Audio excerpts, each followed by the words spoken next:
नमस्कार, मैं अंजलि मिश्रा। स्वागत है आप सभी का द न्यूज में। आपको बता दें कि एक तरफ पप्पू यादव को कोर्ट से रंगदारी मांगने वाले मामले में थोड़ी राहत मिली है, तो दूसरी तरफ तेजस्वी यादव द्वारा दिए गए बयान को लेकर अब जो है बिहार के उप मुख्यमंत्री जो है विजय सिन्हा और सम्राट चौधरी ने उन पर जमकर निशाना साधा है। क्या है पूरा माजरा, आइए विस्तार से जान लेते हैं। तो पूर्णिया के फर्नीचर व्यापारी से रंगदारी मामले के मामले में पूर्णिया सांसद पप्पू यादव को न्यायालय ने जमानत दे दी। जमानत मिलने के बाद पप्पू यादव ने न्यायालय के प्रति आभार जताते हुए कहा कि उन्हें न्यायपालिका पर पूरा भरोसा है। उन्होंने कहा कि एक सुनियोजित साजिश है जिसके तहत उन्हें बदनाम करने के लिए ये मामला दर्ज किया गया। कोर्ट के बाहर निकलने के बाद सांसद ने कहा कि जिंदगी में कभी इतना हर्ट नहीं हुआ जितना यह केस के बाद हुआ। मेरे खिलाफ साजिश की गई है। व्यवसायी और केस दर्ज करने वाले जो है थाना अध्यक्ष के खिलाफ सुप्रीम कोर्ट में मानहानि का केस करेंगे। बेल मिलने के बाद सांसद जैसे ही कोर्ट के बाहर निकले वैसे ही समर्थकों और अधिवक्ताओं ने उन्हें बधाई दी। इसके साथ ही समर्थकों ने पप्पू यादव के समर्थन में नारे लगाने लगे। रंगदारी के आरोप पर भड़के पप्पू यादव। अब जब सवाल पूछा गया रंगदारी को लेकर तो वो भड़क उठे और कहा कि रोजाना 10-20 लाख तो मैं बांट देता हूँ, पैसा ही पैसा है बॉस। और क्या कुछ कह रहे थे पप्पू यादव, जरा खुद सुनिए। कल हम हाईकोर्ट में हम उसके खिलाफ जा रहे हैं कि व्यक्ति कौन है, व्यक्ति कौन है और 2021-22 में कौन बात किया, 2021-22 में कौन बात किया, 2021 में किसने बात की। ये व्यक्ति पहले संतोष कुशवाहा के पर भी एफआईआर किया हुआ था। यह व्यक्ति कई लोगों को मां बहन गाली गलौज किए हुआ है, सबका वीडियो वायरल है। ये व्यक्ति अपने शाहरुख के बच्ची को प्रेग्नेंस करके लेके भागा गया था, वो भी एफआईआर लॉज है। अपने शाहरुख के बेटी को यह व्यक्ति डेली दारू पी के, उसका डीएनए टेस्ट आज करवा लीजिए, डेली दारू पीता, उसके ब्लड में। ये मधेपुरा का अमित कौन है हम जानते भी नहीं, हुए स्कूटी भी इंजीनियर है बीएसएनएल के रांची का। अब उस अमित का स्कूटी भी इंजीनियर का उससे क्या लेना देना होगा। स्कूटी भी इंजीनियर मेरे शागिर्द कैसे हो जाएंगे। जब बीएसएनएल के वो स्कूटी भी इंजीनियर है तो आप लोगों को पूछ लेना चाहिए स्कूटी साहब से।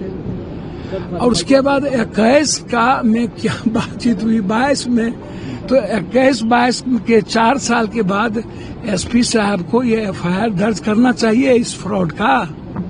ये तो निश्चित रूप से एक प्रतिष्ठा का हनन की ही ना एक कोशिश की गई, तो उस पर मानहानि का मुकदमा भी होगा।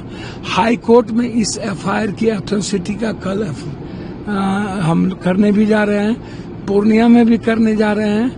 निश्चित रूप से जब जीवन में जिसकी हैसियत ही 20 लाख न हो, और जिस पप्पू यादव की हैसियत डेली 20 लाख 50 लाख बांटने की हो, उस पर भी कितना पैसा देखा है। और जो लोग इस तरह की चैनल्स को और सोशल मीडिया से भगवान बचाए, मैं पैर पकड़ता हूँ चैनल के साथियों को। आप लोगों की मदद सिर्फ पप्पू यादव करता है। एक घर तो डनिया बकसिए, एक को घर तो बकस दिया कीजिए।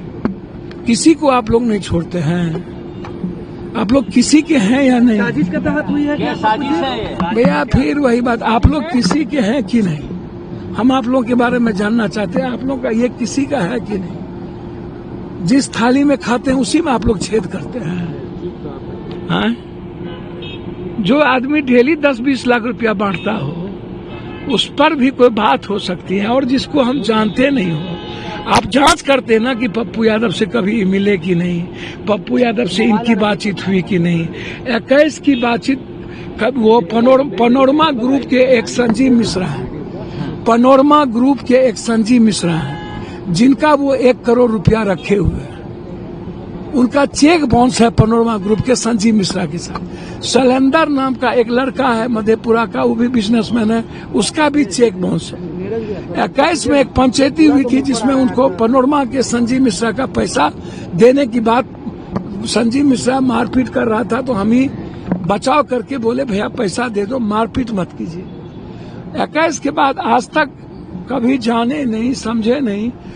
24 में उस दिन कौन अमित उसको क्या फोन किया, एसपी साहब से हम हाथ जोड़ के पूछते हैं और डीआईजी साहब से, कह देंगे कोई फलना आदमी आपके कौवा कान लेके चला गया तो आप एफआईआर लॉन्च करिएगा, और उस आदमी से जिस आदमी ने जिसका केस दर्ज है, एक पंडित जी ने केस दर्ज किया है, ब्राह्मण को मां बहन लगा के गाली दिया हुआ है, वीडियो वायरल है, जिसने अपने सारू की बेटी को भाग गया, प्रेगनेंसी कर दी, सारू ने केस किया है कोढ़ा थाना में, जो लड़की के साथ सिल्लीगुड़ी में पकड़ाया वो केस है, और उस आदमी के अथॉरिटी जो डेली दारू पीता है, लकड़ी चीरता था मधेपुरा में, कहाँ से पैसा आया, लकड़ी का वो व्यापारी। तो ऐसे बकस दीजिए, मैं पैर पकड़ता हूँ आप लोगों से, मैं पैर पकड़ता हूँ, इसमें आप लोगों की भूमिका सबसे ज्यादा है। आप लोग किसी के नहीं है, समझे, बड़ों के बाप, कनियों के बाप, चित भी मेरी, पट भी मेरी। आप लोग से भगवान बचाए इस दुनिया को। सर मैं भगवान नहीं, मैं अपने आप भगवान की सौगंध खा के कहता हूँ, मैं आज तक किसी से फोन तक नहीं करता हूँ, न मैं जानता हूँ। सर मेरा शरीर काम नहीं आएगा,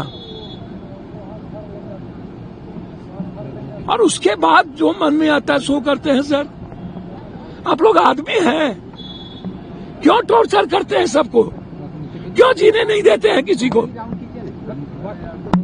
साला इससे बदतर तो मौत है। तो जैसा कि आपने सुना पप्पू यादव का क्या कुछ बयान है। इसी बीच आपको बता दें कि पप्पू यादव ने लालू और तेजस्वी पर भी तीखा तंज कसा और कहा, पुरानी चंडाल चौकड़ी वाली राजनीति खत्म हो, बिहार में शुरू होनी चाहिए नई राजनीति। इन चंडाल चौकड़ी से अलग रास्ता चुनना मेरी कोशिश होगी। वहीं तेजस्वी बोल रही हैं, उन्होंने कहा कि मंगल राज का नजारा, तो वहीं 11 जिलों में लूट, हत्या, बलात्कार का उन्होंने जो एग्जाम्पल दिया, जिसके बाद जो है बिहार के उप मुख्यमंत्री विजय सिन्हा का पलटवार है। उन्होंने कहा कि आपकी मानसिकता ही जंगली है। सम्राट ने कहा अपनी सरकार की समीक्षा करें। वहीं नेता प्रतिपक्ष तेजस्वी यादव ने बिहार सरकार पर तीखा हमला किया। उन्होंने एक्स पर पोस्ट करते हुए सूबे के बीते दिनों हुई घटनाओं को गिनाया। तेजस्वी ने 11 जिले के 14 अपराध गिनाते हुए हमला बोला। वहीं इस पर डिप्टी सीएम सम्राट चौधरी ने रिएक्शन देते हुए अपने वक्त की सरकार की समीक्षा करने की बात कही। विजय सिन्हा ने कहा कि उन लोगों की मानसिकता ही जंगली है। तेजस्वी ने कहा कि बिहार में अपराध तेजी से बढ़ रहा। पोस्ट में भी लिखा कि यहाँ डबल इंजन सरकार के चंद घंटों के मंगलराज का अद्वितीय आपराधिक नजारा देखिए। मुख्यमंत्री से लेकर दो उप मुख्यमंत्री सहित समूचा अमला आपराधिक घटनाओं को लेकर आपराधिक चुप्पी साधे हुए है। तेजस्वी यादव के इस पोस्ट पर डिप्टी सीएम सम्राट चौधरी ने जवाब देते हुए कहा कि भाजपा अपराधियों को बचाने वाली नहीं, सभी को कड़ी सजा मिलेगी।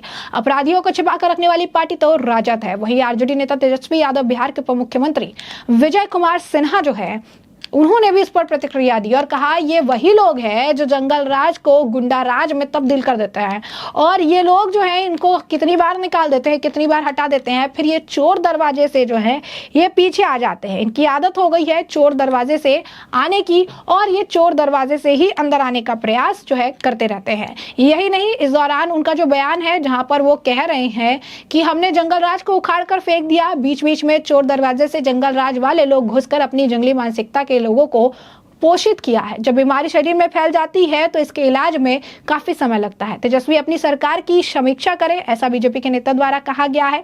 क्या कुछ और कह रही हैं इस दौरान विजय सिन्हा और सम्राट चौधरी, जरा आप खुद सुनिए। उस पर कार्रवाई शुरू हो गया है। अपराधी को तो छुपा के यही लोग रखने वाले लोग। भारतीय जनता पार्टी अपराध विरोधी है, आपराधिक बक्से नहीं जाएंगे एकदम। जिन लोगों ने भी अपराध किए हैं किसी भी हालत में बक्से नहीं जाएंगे। परिवारवाद उनका पारिवारिक इशू है, उसमें क्या परिवारवाद की सूची जारी की है बीजेपी के केंद्रीय मंत्रिमंडल। भारतीय जनता पार्टी में जो काम करते हैं उनको ही आगे जगह मिलती है। वो किसी के पुत्र हैं इसलिए नहीं। डायनेस्टी पॉलिटिक्स के खिलाफ भारतीय जनता पार्टी। देखिए, ये वही लोग हैं जो जंगल राज को गुंडा राज में तब्दील कर दिए थे। अरे हमने तो जंगल राज को उखाड़ कर फेंक दिया था। जो जंगली प्रवृत्ति के मानसिकता रखता था, जो अपराधी बिहार के अंदर शराफत की आंसू को बहाता था, हमने उसको खत्म किया था। लेकिन बीच बीच में चोर दरवाजा से ये जंगल राज वाले लोग घुस करके सत्ता में और अपने जंगली मानसिकता के लोगों को पोषित किया, माफियाओं को पोषित किया। और जब बीमारी शरीर में फैलती है तो उस बीमारी के इलाज में समय लगता है। ये जंगल राज और गुंडा राज लाने वाले लोगों का मानसिकता और साम्राज्य को ये एनडीए की सरकार समाप्त करेगी। माननीय मुख्यमंत्री जी का संकल्प है कि बिहार में अपराध और भ्रष्टाचार मुक्त प्रधानमंत्री जी का संकल्प के साथ हम चलेंगे और बिहार में भी अपराध भ्रष्टाचार मुक्त वातावरण बनाएंगे। इसमें कोई कमी नहीं रहने दिया जाएगा, कोई त्रुटि नहीं होगी। अपराधी और माफिया सब पर अंकुश शुरू हो चुका है। तो जैसा कि आपने सुना होना क्या कुछ उनका बयान है, तो वहीं भाजपा के प्रदेश प्रवक्ता कुंतल कृष्ण ने कहा कि डबल इंजन की सरकार बिहार के कानून व्यवस्था की स्थिति को लेकर गंभीर है।